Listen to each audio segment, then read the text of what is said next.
દાહોદનો પોષ ગણાતો ગોદી રોડ વિસ્તાર કે જે વિસ્તારમાં કાયમી પીવાના પાણીની માથાકૂટ રહેલી છે તે દૂર થવા પામી જ નથી અને આજે પણ તે સમસ્યા યથાવત છે. સ્થાનિક કાઉન્સિલર લખનભાઈ રાજગોર દ્વારા તેમના વિસ્તારના રહીશોને પીવાનું પાણી પૂરું પાડવા માટે પોતાના પાણીના ટેન્કરો દ્વારા સ્થાનિકોને પીવાનું પાણી પૂરું પાડવામાં આવે છે, પરંતુ આ ક્યાં સુધી ચાલશે? આ સમસ્યા દૂર કરવા પાલિકાની ટીમે પાણી પુરવઠા મંત્રી, મુખ્યમંત્રી, ધારાસભ્યો, સાંસદ આવા તમામ નેતાઓને રજૂઆત કરી છે કે કડાણાથી દાહોદ શહેરને પીવાનું પાણી પૂરી પાડતી યોજના અંતર્ગત સરકારી વિભાગોમાં જે વિસંગતતાઓ રહેલી છે તેને દૂર કરવામાં આવે, જેમાં કડાણાથી નીકળતું પીવાનું પાણી દાહોદ શહેરમાં નિયમિત રીતે આવતું નથી, જ્યારે ડેમથી લઈને શહેર સુધી નિયમિત પાણીને બેલેન્સિંગ વીજળી મળતી રહે તો આ સમસ્યા દૂર થાય તેમ છે. તેમ છતાંય મહીસાગરનું વીજળી વિભાગ અને જેટકો વિભાગ અને દાહોદનું પાણી પુરવઠા બોર્ડ આ ત્રણેયમાં કોમ્યુનિકેશન નથી અને તેના કારણે એકબીજાના માથે દોષનો ટોપલો ફોડી જવાબદારીઓમાંથી છટકતા જોવા મળી રહ્યા છે અને તેઓના બહેરા કાને અમારી રજૂઆત અથડાઈ પરત આવે છે અને તેના કારણે જ જનતાની ફરિયાદોથી ત્રસ્ત થઈ ભાજપના કાઉન્સિલર લખનભાઈ રાજગોરે આજે જિલ્લા કલેક્ટર યોગેશ નિરગુડે અને પાણી પુરવઠાના એક્ઝિક્યુટિવ એન્જિનિયર કલ્પનાબેન રાણાને રૂબરૂ મળી રજૂઆત કરી નિયમિત રીતે ગોદી રોડ વિસ્તારને પીવાનું પાણી મળે તેવી રજૂઆત બાદ ભાજપના કાઉન્સિલર દ્વારા આત્મવિલોપનની ચીમકી ઉચ્ચારતા જણાવવામાં આવ્યું હતું કે રાજ્યના મુખ્યમંત્રી, પાણી પુરવઠા મંત્રી, સાંસદ, ધારાસભ્યોને રજૂઆત કરવા બાદ પણ આ સરકારી વિભાગો પાણી પહોંચાડવા માટે ઠાગાઠૈયા કરતા આવી રહ્યા છે અને 30,000ની વસ્તી ધરાવતા ગોદી રોડ વિસ્તારના રહીશો શિયાળામાં પાણી માટે તરસી રહ્યા છે, ત્યારે ઉનાળામાં કેવો ઘાટ સર્જાશે તેની કોઈને કલ્પના પણ નથી. આ મામલે મહીસાગરનો એમજીવીસીએલ વિભાગ અને જેટકો વિભાગ બંને પોતાની જવાબદારીમાંથી છટકી અને પાણી પુરવઠા બોર્ડને જવાબદાર ગણાવી રહ્યા છે, ત્યારે આ સરકારી વિભાગોથી કંટાળે આખરે જે રાજ્યમાં 30 વર્ષથી ભાજપની સરકાર છે તેવી જ રીતે દાહોદ નગરપાલિકામાં પણ 25 વર્ષથી વધુ ભાજપનું એક હત્તું શાસન છે. તેમ છતાંય આ ભાજપના કાઉન્સિલરને આ સરકારી વિભાગો ગાંઠતા નથી અને તેઓ પણ જનતાની ફરિયાદોથી કંટાળી આખરે આત્મવિલોપન કરવાનો માર્ગ અપનાવ્યો છે. ત્યારે તમે કલ્પના કરો કે ભાજપના રાજમાં ભાજપના નેતાઓને જનતાની સુખાકારી માટે વળખા મારવા પડી રહ્યા છે તો સામાન્ય માણસ અને વિપક્ષનો શું હાલ થતો હશે? સાંભળી લઈએ ભાજપના કાઉન્સિલર લખનભાઈ રાજગોરને. ત્યાર પછી પાણી પુરવઠા અને મહીસાગરના સંતરામપુરનો એમજીવીસીએલ અને જેટકો વિભાગના અધિકારીઓના કેવા જવાબો છે અને કોઈ પણ આ જવાબદારી લેવા તૈયાર નથી. એક વિભાગ બીજા વિભાગની ભૂલો કાઢી રહ્યું છે. પહેલા સાંભળી લઈએ ભાજપના કાઉન્સિલરને આ બાબતે.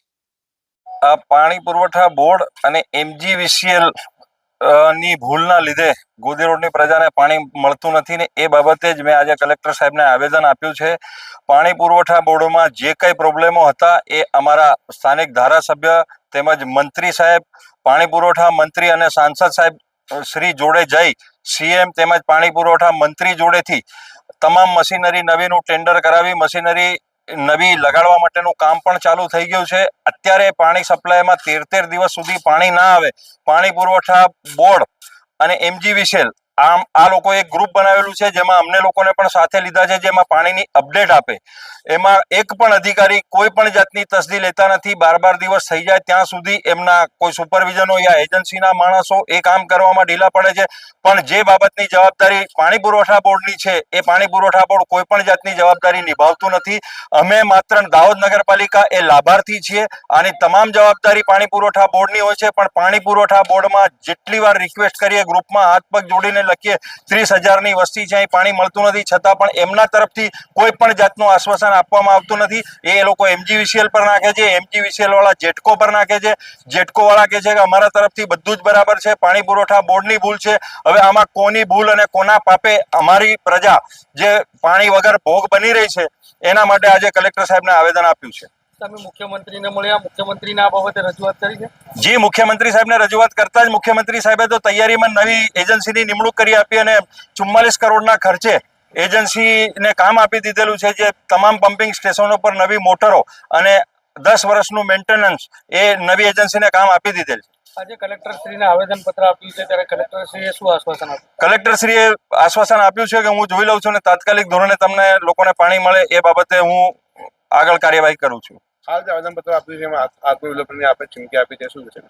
એનામાં જો હું આવનારા સમયમાં અમારી પ્રજાને ન્યાય નહીં મળે તો અત્યારે આ લોકોની ભૂલનો ભોગ અમે કાઉન્સિલર લોકો બની રહ્યા છે, તો આવનારા સમયમાં હું ચોક્કસ તારીખ અને ટાઈમ આપીને આત્મવિલોપન કરીશ. હવે મહીસાગરના જેટકો વિભાગના અધિકારીનું એ કહેવું છે કે consumer point of new feeder પર ટેકનિકલ માણસ કે સુપરવાઇઝરના અભાવે આ પ્રોબ્લેમ થઈ રહ્યો છે. અમારા તરફથી કોઈ પ્રોબ્લેમ નથી તેવું જેટકોના એજ્યુકેટિવ ઓફિસર ગરાસિયા સાહેબે જણાવ્યું છે. જેમાં જેટકો દ્વારા વોલ્ટેજનો પ્રોબ્લેમ હોય તો તેને ટ્રાન્સફોર્મર ટેપ ચેન્જ કરીએ છીએ. મેન્ટેનન્સ સર્વસાને કન્ઝ્યુમ કરી 11 કેવી લાઇન ઉપર પ્લસ માઇનસ અમે કરીએ છીએ. મેન્ટેનન્સ ઇલેક્ટ્રિસિટી રેગ્યુલેશન પ્રમાણે 11.5 12.5 તેમાં 10.5 અમે નિયમિત પ્રમાણે ધ્યાન રાખીએ છીએ. 99.95% અમે મેન્ટેનન્સ કરીએ છીએ. MGVCL ના નેટવર્કમાં ખામી હોય તો આવું થાય છે.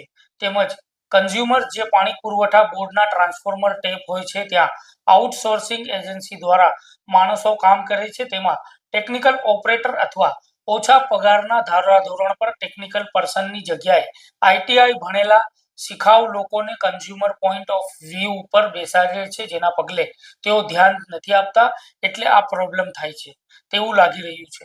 બાકી અમારી પાસે બેટરી ચાર્જર સહિતની તમામ વસ્તુઓ છે. અમારા તરફથી સ્મૂથ રીતે વોલ્ટેજ મેન્ટેનન્સ કરવામાં આવે છે તેવું જેટકોના અધિકારી દ્વારા જણાવવામાં આવ્યું હતું. હવે MGVCL ના અધિકારીએ શું જણાવ્યું તો તેમને કહ્યું કે અમારા ફીડર ચાલુ છે, વોલ્ટેજ મેન્ટેનન્સ કરવાની જવાબદારી જેટકોની છે તેવું સંતરામપુર MGVCL ના એક્ઝિક્યુટિવ રાવલ સાહેબનું કહેવું છે. તેઓએ જણાવ્યું છે કે અમારું ફીડર ચાલુ છે, અમારા ફીડરમાં કોઈ પ્રોબ્લેમ નથી. વોલ્ટેજમાં કોઈ ટેપ થાય તો તેનું મેન્ટેનન્સ જેટકો કંપની કરે છે. MGVCL દ્વારા સમય પર રિપોર્ટિંગ કરી વિભાગીય અને સર્કલ ઓફિસરને ડેટા પણ મોકલવામાં આવે છે. સંતરામપુર પાસે ભાણાસીમલ સબ સ્ટેશન નંબર 2 માંથી સપ્લાય થાય છે. અમારા પાસે ચેન્જ ઓવર સિસ્ટમ લાગેલી છે. ફીડરમાં કોઈ ડેમેજ કે બ્રેકેટ થાય તો બીજા ફીડર પર પાવર સપ્લાય કરવામાં આવે છે. સિસ્ટમ વોલ્ટેજનો પ્રોબ્લેમ હોય તો જેટકોને જાણ કરીએ છીએ. મેન્ટેનન્સ વોલ્ટેજ રેગ્યુલેશન તે લોકો કરે છે. હવે પાણી પુરવઠાના દાહોદના એક્ઝિક્યુટિવ એન્જિનિયરને અમે રૂબરૂ મળ્યા, તેમનું વર્ઝન લીધું તો તેમને જણાવ્યું કે MGVCLના હાઈ વોલ્ટેજના કારણે મશીનોને નુકસાન થઈ રહ્યું છે, જેના પગલે આ સમસ્યા સર્જાઈ રહી છે તેવું દાહોદના પાણી પુરવઠાના અધિકારી કલ્પનાબેન રાણાનું કહેવું છે. તેમને વધુમાં જણાવ્યું હતું કે દાહોદને કડાણાથી લિફ્ટિંગ કરી પાણી આપવામાં આવી રહ્યું છે. HVEVની એજન્સી સારી રીતે નિભાવણી કરી રહી છે. MGVCLને હાઈ વોલ્ટેજના કારણે અમારી મશીનરીને નુકસાન થઈ રહ્યું છે, જેના લોગર રિપોર્ટ પણ અમારી પાસે ઉપલબ્ધ છે. વોલ્ટેજ અપડાઉનના કારણે પાવર ટ્રિપિંગના લીધે પાણી સપ્લાયમાં ઇન્ટરપ્રેશન આવી રહ્યું છે. પાણી પુરવઠા બોર્ડ તરફથી નેગ્લિજન્સી કોઈ પ્રકારે કરવામાં આવતી નથી. MGVCLનો પ્રોબ્લેમ સોલ્વ થાય તો પાણી રેગ્યુલર મળી જશે. અમારા તરફથી કોઈ પ્રોબ્લેમ નથી તેવું દાહોદના પાણી પુરવઠાના અધિકારીનું કહેવું છે. ત્યારે અધિકારીઓ ભાજપના નેતાઓનું સાંભળતા નથી અને પ્રાથમિક સુવિધાઓ મેળવવા ટેક્સપેયર જનતા તેમનો ભોગ બની રહી છે. ત્યારે આ મામલે દાહોદના પાણી પુરવઠાના અધિકારીનું શું કહેવું છે સાંભળી લેશે તેમને. દાહોદ નગરપાલિકા માટે જે પાણી લિફ્ટ થઈ રહ્યું છે એના માટે HM ઇલેક્ટ્રોનિક્સ જેવી સારી એજન્સી અત્યારે એની મરામતની નિભાવણીની કામગીરી કરી રહી છે. મુખ્ય પ્રશ્ન ડેમમાં અત્યારે પાણી પણ છે, કોઈ પ્રશ્ન એવો છે નહીં. MGVCLના હાઈ વોલ્ટેજના ઇસ્યુના લીધે અમારી મશીનરીને નુકસાન થઈ રહ્યું છે. મારી પાસે ઓફિશિયલી લોગરના રિપોર્ટ પણ છે. વોલ્ટેજ અપ એન્ડ ડાઉનના કારણે અથવા તો પાવર ટ્રિપિંગના કારણે રેગ્યુલર સપ્લાયમાં ઇન્ટરપ્શન આવી રહ્યું છે. એના કારણે રેગ્યુલર સપ્લાય નથી થઈ શકતો.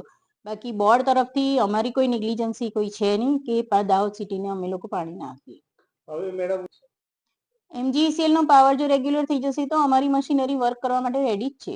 અમારું રિપેરિંગ વર્ક કે કોઈ પણ પ્રોબ્લેમ આવતો હોય છે તો એને ઓન ધ સ્પોટ અમે લોકો એટેન્ડ કરી રહ્યા છે અને સપ્લાયને રેગ્યુલર કરવા માટેના અમારા સતત પ્રયત્નો રહેલા છે. દાહોદ શહેરની પાણીની સમસ્યાનો મુખ્ય જે પ્રોબ્લેમ છે પાવર કનેક્શન ને હાઈ વોલ્ટેજ ઇન્ટરપ્શન ને એના કારણે છે. અમે MGVCL સંતરામપુર સાથે ગેટકો સાથે કોન્ટેક્ટમાં છીએ. અમારે મિકેનિકલ વિંગ આખી એની પાછળ જ છે અને એને રેગ્યુલરાઇઝ કરવા માટેના અમારા પ્રયત્નો છે. પાણી તો છે જ, મશીનરી બી ચાલી રહી છે, નવી સ્કીમ છે, નવા કામો પણ પ્રગતિમાં છે.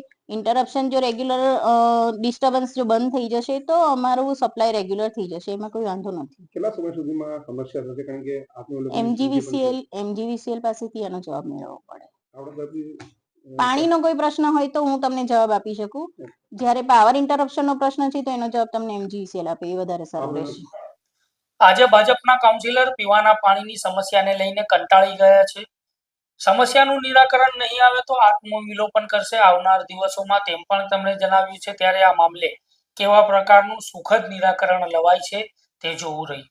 આ પ્રકારના અહેવાલ, સમાચાર, વિગતવાર માહિતી, પડદા પાછળની કહાની અને ઘણું બધું જે તમારા સુધી પહોંચવું જરૂરી છે અને પહોંચાડવાનો પ્રયાસ અમે કરી રહ્યા છે, જેથી DNA દાહોદની અસ્મિતા તમારી ન્યૂઝ ચેનલને YouTube ઉપર સબસ્ક્રાઇબ કરો, બેલ આઇકન દબાવી અમારી સાથે જોડાઓ અને કોમેન્ટ બોક્સમાં તમારી પ્રતિક્રિયા અમને જણાવો.